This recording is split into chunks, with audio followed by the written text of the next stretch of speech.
Good morning and welcome to today's hybrid New York City Council hearing of the Subcommittee on Zoning and Franchise. Everyone place all electronic devices to vibrate mode or silent. If you wish to submit testimony, you may send it to landusetestimony@council.nyc.gov. Again, that's landusetestimony@council.nyc.gov. Thank you for your cooperation. Chair, we are ready to begin. Good morning and welcome to a meeting of the Subcommittee of Zoning and Franchises. I am Councilmember Kevin Riley, Chair of the Subcommittee. This morning I am joined by Chair Lewis, Councilmember Batra, Shulman, Abreu, Carr, and Palladino.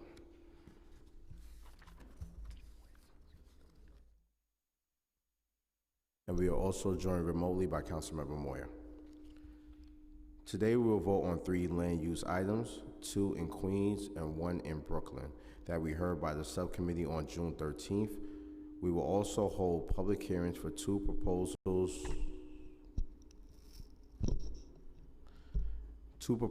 1 in Brooklyn and 1 in Staten Island. Before we begin, I recognize the subcommittee counsel to review the hearing procedures. Thank you, Chair Riley. I am Arthur Ha, counsel to this subcommittee. This meeting is being held in hybrid format. Council members who would like to ask questions or make comments should either indicate so verbally or if participating remotely by using the Zoom raise hand function. The chair will recognize members to speak. We ask all participants for your continued patience should any technical difficulties arise. And Chair Riley will now continue with today's agenda. Thank you, Council. Today we will vote to approve LUs 237 and 238 for the 1656 West 10th Street rezoning proposal in Councilmember Yeager's district in Brooklyn. This proposal will rezone an existing R5 zoning district to an R6A zoning district and establish an MIH program area utilizing option 1 and 2. This approval would facilitate the construction of a new 6-story residential building. Councilmember Yeager is in support of this application. We will also vote to disapprove LUs 231 relating to the 43rd Avenue demapping proposal in Councilmember Palladino's district in Queens. This proposal seeks an amendment to the city map to allow the closing of a portion of 43rd Avenue between 222nd Street and 223rd Street, the adjustment of grades and block dimensions, and dispositions of the demapped portion of the street to the applicant for fair market value. This application will legalize a retaining wall that is encroaching onto 43rd Avenue by several feet.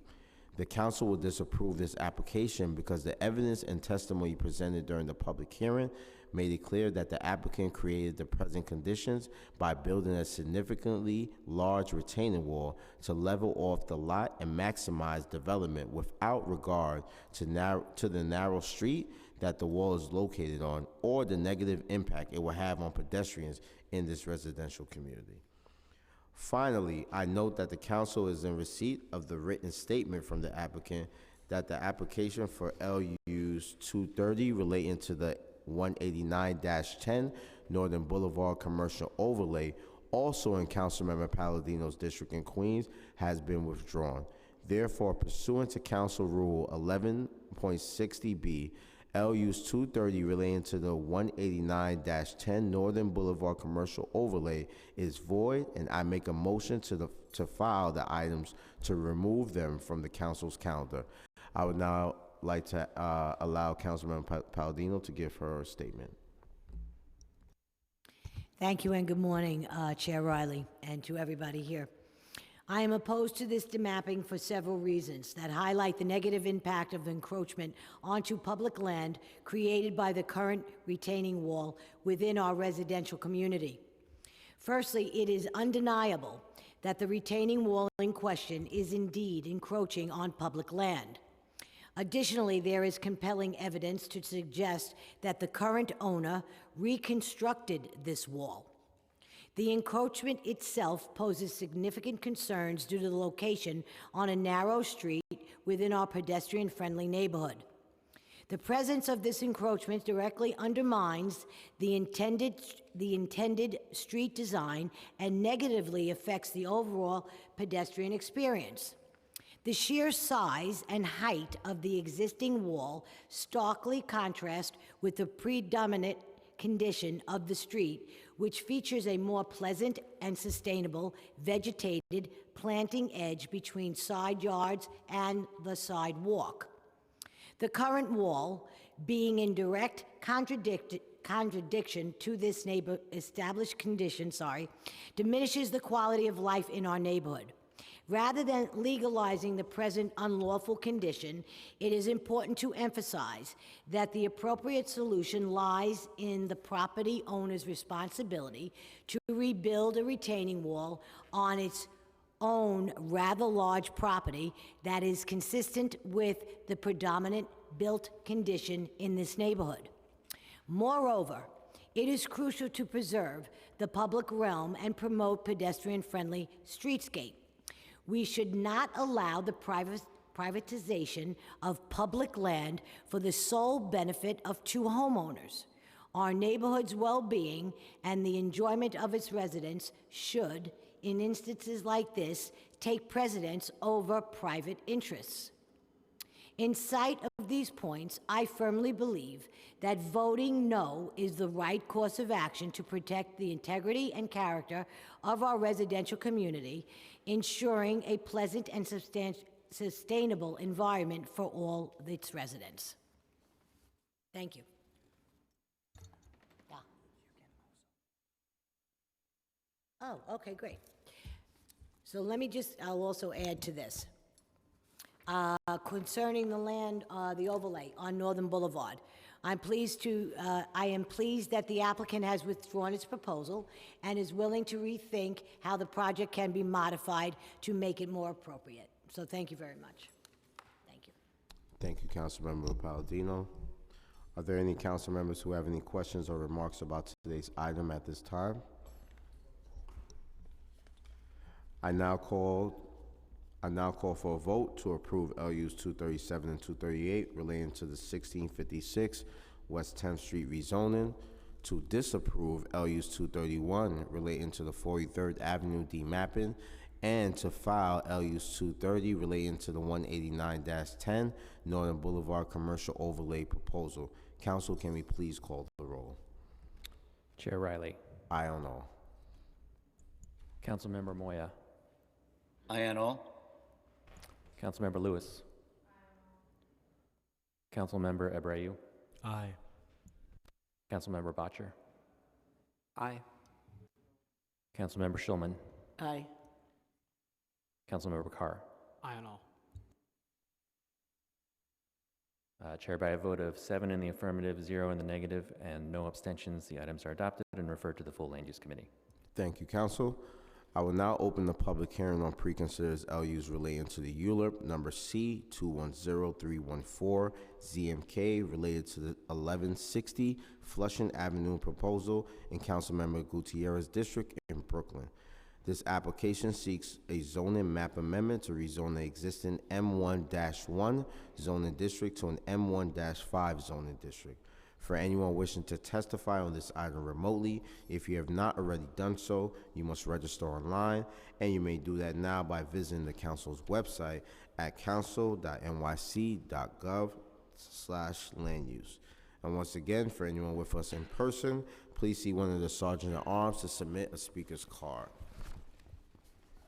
Councilmember Gutierrez could not be with us here today, but will be sending a statement for the record. Council, can we please call the first panel for this item? The applicant panel consists of Tucker Reed, Leah Archibald, and Vivian Liao.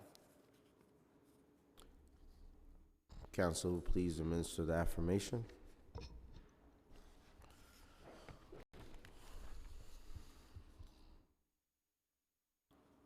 Panelists, would you please raise your right hand and answer the question in the affirmative? Do you affirm to tell the truth, the whole truth, and nothing but the truth in your testimony before the subcommittee and in answer to all council member questions? Thank you. Thank you. For the viewing public, if you need an accessible version of this presentation, please send an email request to landusetestimony@council.nyc.gov. And now the applicant team may begin. Panelists, as you begin, I'll just ask that you please reinstate your name and organization for the record. You may begin.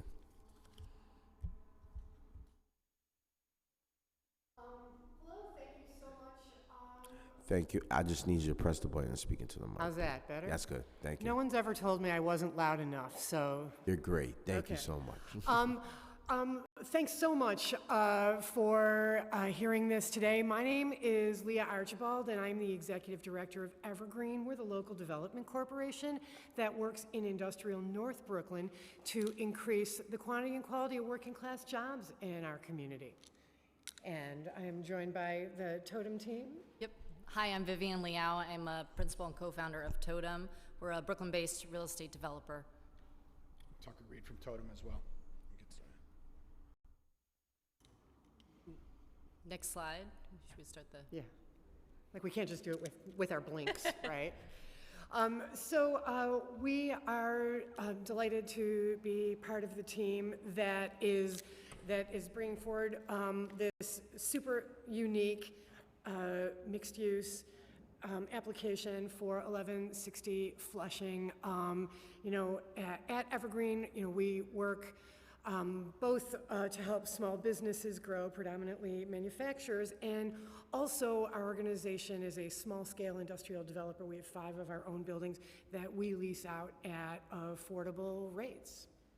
And as I mentioned, Totem is a Brooklyn-based real estate developer. We really approach all of our work in a community-driven manner. You can see on the screen that all of our developments focus on increasing affordability in neighborhoods where we work, economic mobility, and opportunity, working with community-based organizations, and prioritizing regenerative design.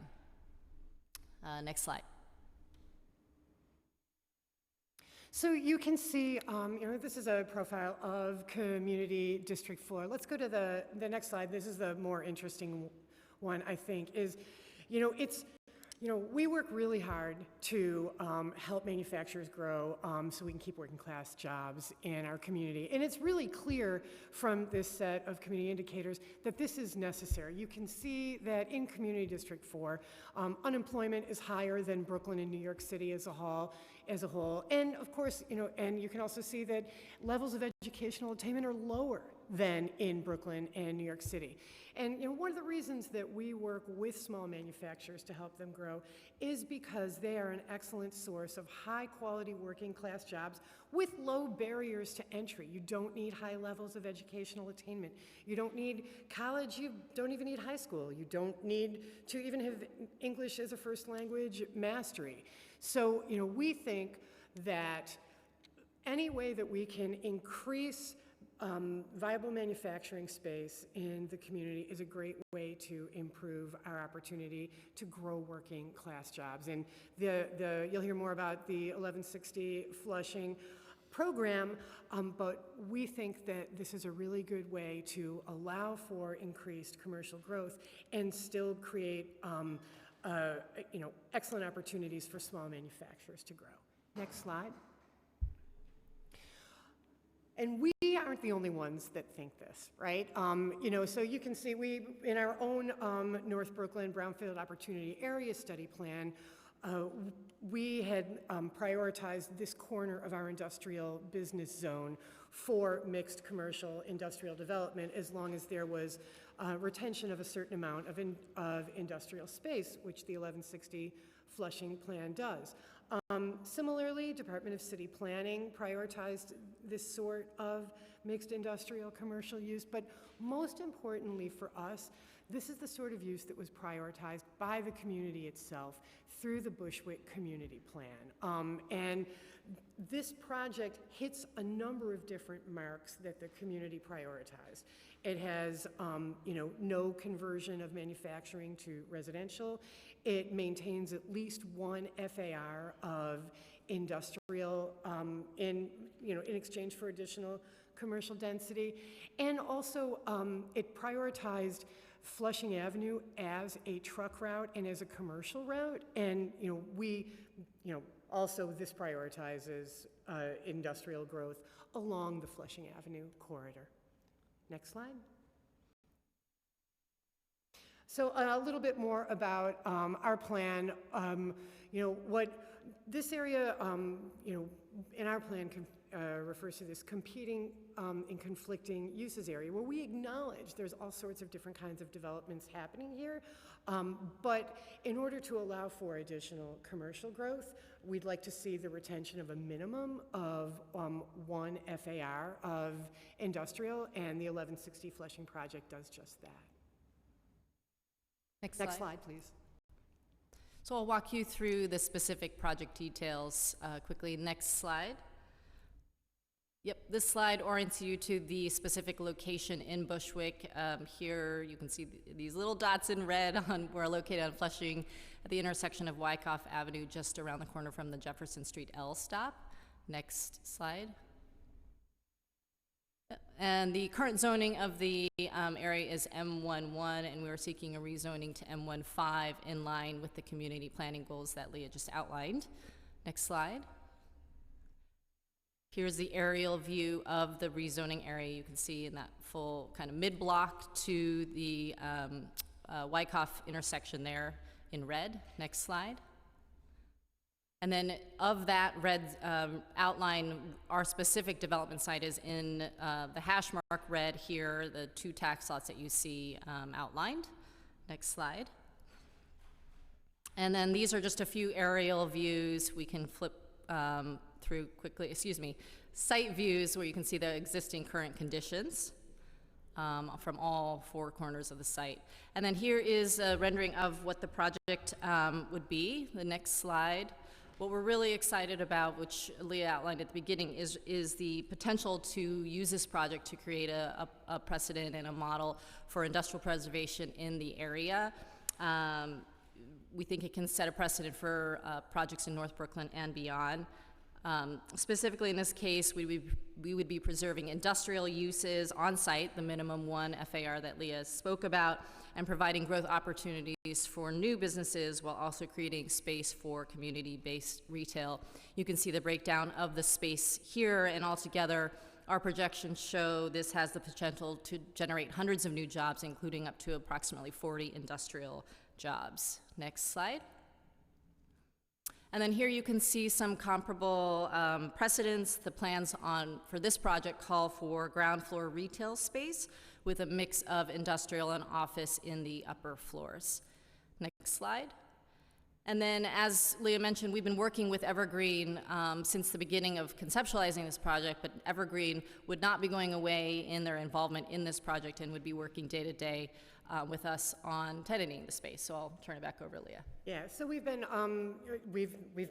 advising about the needs of New York City manufacturers and kind of the profile of demand, the sorts of manufacturers that need space in North Brooklyn, and what their attributes are and what their space needs are. So they've been developing the industrial concept around what we know the needs of local manufacturers are.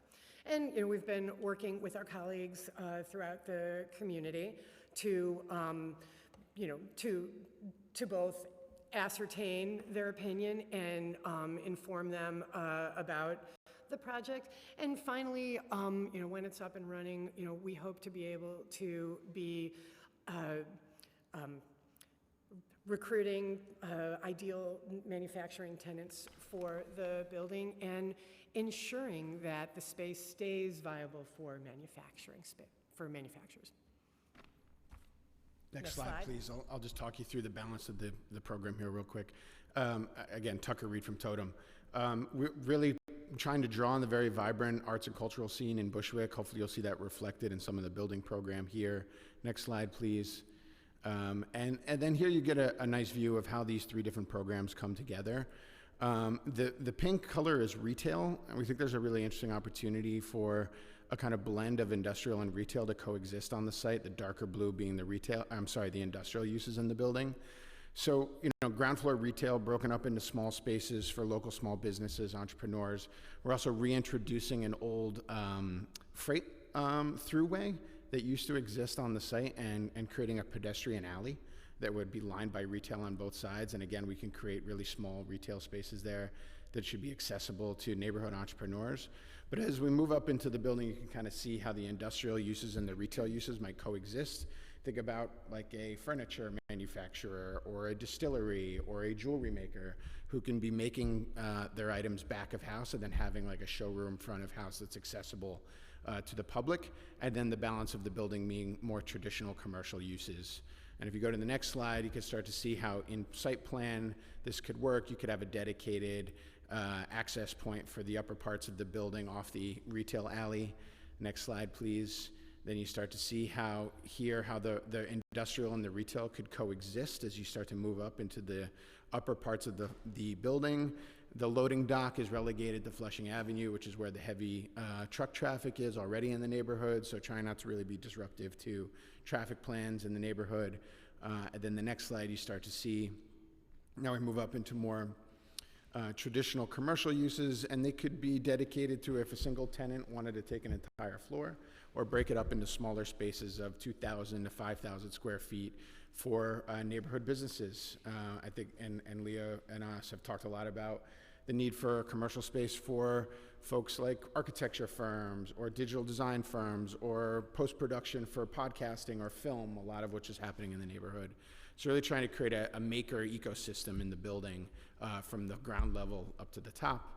And then just to round this out, the next couple of slides, I think talk to, here's an interesting kind of illustrations of what that retail alley could look like. We looked at a lot of precedents around the country and in New York City.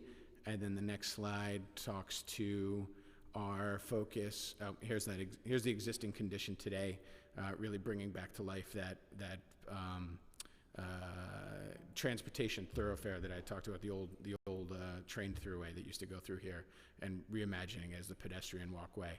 Then the final slide, I believe, one more, talks to my partner Vivian had mentioned in the beginning, our focus on regenerative design as a development firm. So really looking at ways of integrating sustainability into the design features here. Green roofs, bioswales, street furniture that acts as both rain catchment and sustainability measures. And so, we're really excited to have had the opportunity to work with Evergreen over the last few years and to really engage with the community.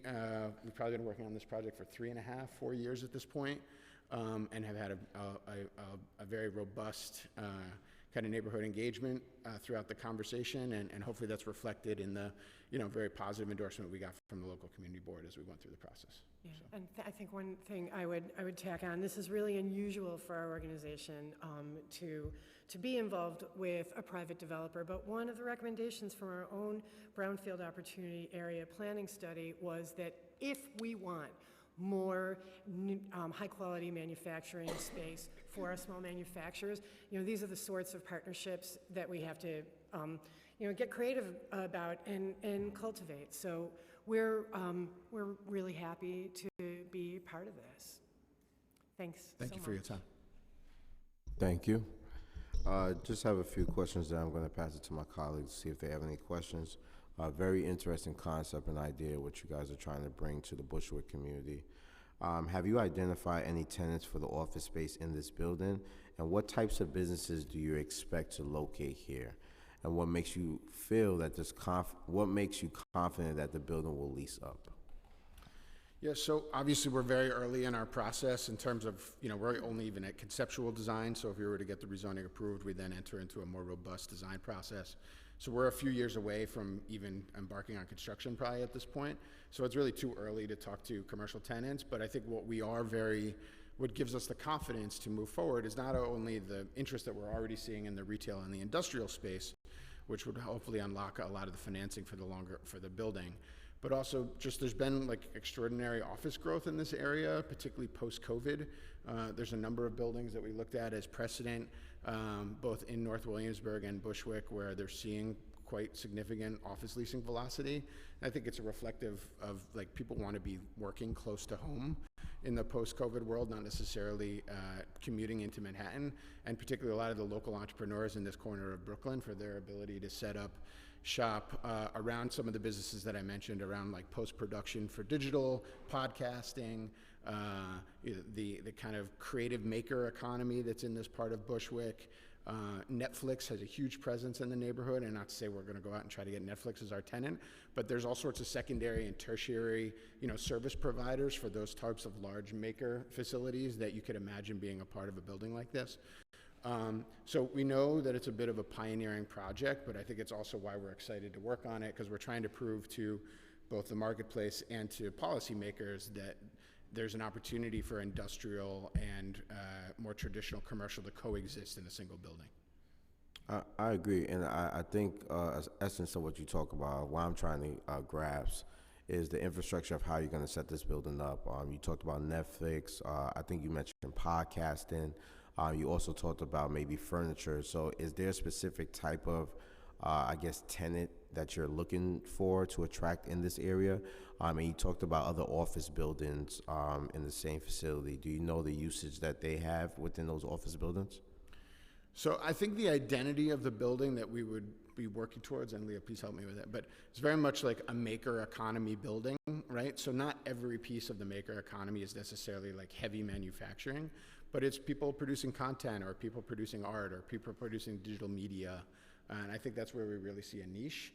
And I think in terms of how that maybe heavier industrial uses downstairs could coexist with some of the more post-production type uses upstairs, I think is one of the real reasons that we partnered with Evergreen, given their experience working on industrial development, understanding how do you serve the needs of an industrial tenant, but also make the building accessible to a more traditional type of tenant base. And so I know you've been working on a number of projects like this. Yeah, and there, I think that, there is an opportunity for both industrial and commercial businesses to coexist within the same structure, but it has to be done really thoughtfully, right? So it has to be done, there have to be thoughtful siting within the building, and they both sets of tenants need access to, loading, elevators, et cetera. For our part, there's still significant demand for manufacturing space. There's no work from home for manufacturing, right? Even throughout the pandemic, we were fielding requests for real estate. So it's particularly in these smaller floor plates, right? The 2,000, 3,000, 5,000 square foot, which is just the size units that we're able to break things down to at 1160 Flushing. So we need to be thoughtful, I think, about curation of the tenant to make sure that it's someone that can coexist with commercial uses. So, we need to be thinking about folks that, a woodworker that may not need a spray booth, right? Certain kinds of metalworking, certain kinds of woodworking, small food production. There's always demand for small food manufacturing, and that can coexist with commercial uses. So, yeah, I know there's like a big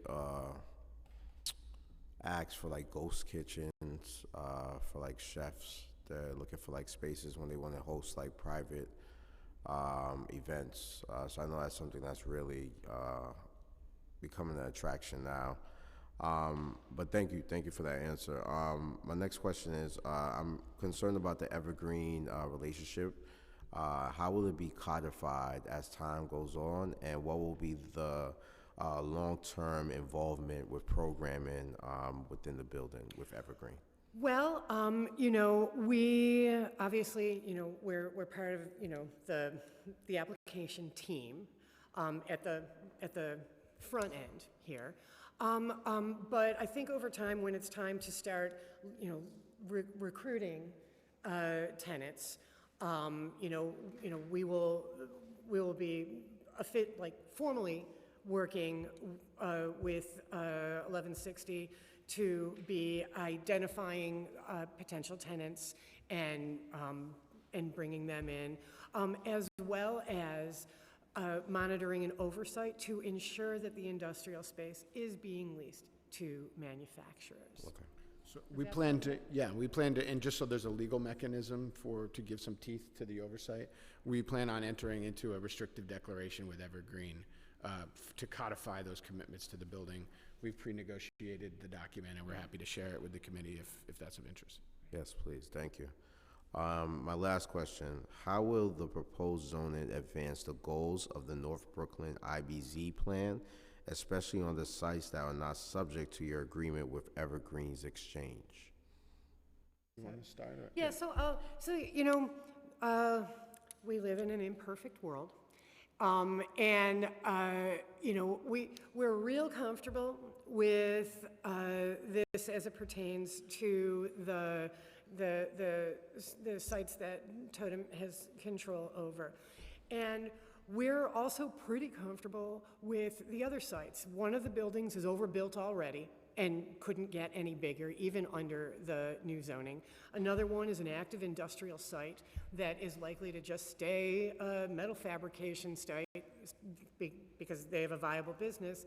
And then, the third piece that is not directly controlled was recently renovated. So it's pretty unlikely that there's going to be wildly out of scale commercial development on those other pieces of the property. Okay. Like I said, not perfect, but we're comfortable.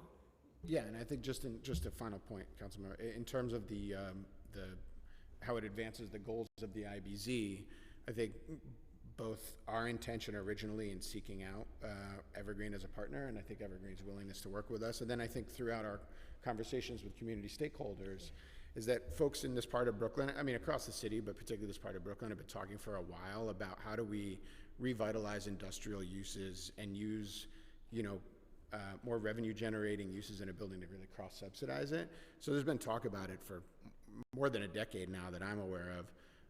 We think this is an opportunity to really, take the poster child off the wall and put it into practice and really show that it is possible, both to the private marketplace, but also policymakers, that we don't need to be thinking about these uses as individual silos. Is a very outdated way of thinking about land use. It's kind of happening in a lot of places organically in this part of Bushwick anyway, where you'll find an architecture studio sharing a building with a woodworker or something, just by nature of what was available to them from a leasing standpoint. So we're excited to be able to kind of demonstrate this, hopefully, as a way of advancing the long-term goals of the IBZ, that in order to put more job-intensive uses in sites like this, you don't need to forego industrial. In fact, you can use industrial as a foundation to build off of. Thank you. Sustainability is something that you guys discussed in the presentation. Could you discuss, is this a oftenly flooded area in Bushwick? And can you just talk about the sustainability project that you guys plan on bringing to this area? So I was just looking at our environmental consultant to confirm, we're not in a flood zone here. Okay. Yep. All right, thank you. Are there any council members with any questions? All right, there being no questions, this applicant team is now excused. Council, are there any members of the public who wish to testify on this item? No, Chair, there are no remote witnesses registered to testify. If anyone in the room with us here today wishes to testify on this item, please fill out a speaker card and step up to the table. Okay, it appears we have no witnesses signed up for this item. Thank you. There being no other members of the public who wish to testify on preconsidered LUs related to the ULURP number C210314 ZMK relating to the 1160 Flushing Avenue proposal. The public hearing is now closed and the item is laid over. I will now open the public hearing for preconsidered LU relating to the ULURP number N230068 ZRR relating to the 56 William Avenue proposal in Minority Leader Borelli's district in Staten Island. This application seeks a zoning text amendment to remove a portion of the designated open space within the special South Richmond Development District. For anyone wishing to testify on this item remotely, if you have not already done so, you must register online, and you may do that now by visiting the council's website at council.nyc.gov/landuse. And once again, for anyone with us in person, please see one of the sergeants to prepare or submit a speaker's card. Council, please call the first panel for this item. Applicant panel for this item is Adam Rothkrug. Council, please administer the affirmation. Mr. Rothkrug, please raise your right hand and answer the following question. Do you affirm to tell the truth, the whole truth, and nothing but the truth in your testimony for the subcommittee and in your answer to all council member questions? Yes. Thank you. Thank you. For the viewing public, if you need an accessible version of this presentation, please send an email request to landusetestimony@council.nyc.gov. And now the applicant team may begin. Panelists, before you begin, please just state your name and organization for the record. You may begin. Adam Rothkrug of Rothkrug Inspector Attorneys. Thank you. I was trying to think, this might be the smallest application that comes before your committee, maybe ever. I'm here on behalf of the estate of Clement Marat, seeking a zoning text amendment to modify an area of designated open space within the Special South Richmond District. And you can move ahead, Steve. Couple slides. You can go. Keep going. Great. So this approval will facilitate construction of a single two-family home, approximately 2,000 square feet in area, on a lot that's approximately 40 by 100 in size.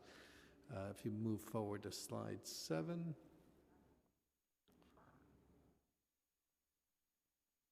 Yeah.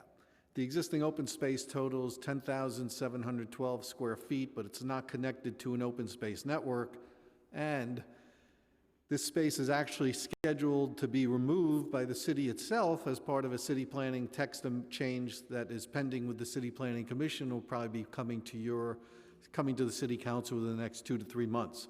Obviously, when we started this application a couple years ago, that wasn't on the books. So in 2 to 3 months, this action would probably not even be required, but we are here. The site is a vacant lot, 40 by 100. It's never been developed. We're proposing a single two-family house that will conform and comply with the existing R3A district regulations. It will not affect really any other property. If you go to some of the photos, if possible. That's the vacant lot. The surrounding area is primarily developed. The only other thing I would add, if you proceed to the next photo, this is from the back of our property. So this is King Street, which is a map street that runs through our property, and this property previously obtained approval from the Board of Standards and Appeals to build in the bed of the map street. So that approval was required and granted, and this approval will allow the owner to proceed with the construction of the single house. I'm happy to answer any questions. Thank you. Can you talk a bit about the history of this site? To your knowledge, what is the rationale for including the parcel as designated open space within the Special South Richmond Development District? So I guess this was a vacant parcel. As I said, it was 10,000 square feet. Some of the open space area mappings don't really seem to make a whole lot of sense, which is why the city planning started about 5 years ago with applications to clean up the maps to remove some of these outliers. So I think that a lot of the open space was mapped without specifically looking at what the development of the area was. This is a single lot. The other open space area is developed. There's a street behind us. So again, I think city planning has realized that some of the mappings didn't make a whole lot of sense, and that's why they've rectifying it by removing a lot of these outlying spaces that don't connect to any kind of open space network. If this rezoning were not approved, what would the applicant plan to do with this site?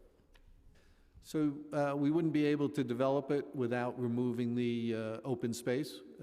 So that's why it has been sitting as this kind of just vacant lot between all these other houses.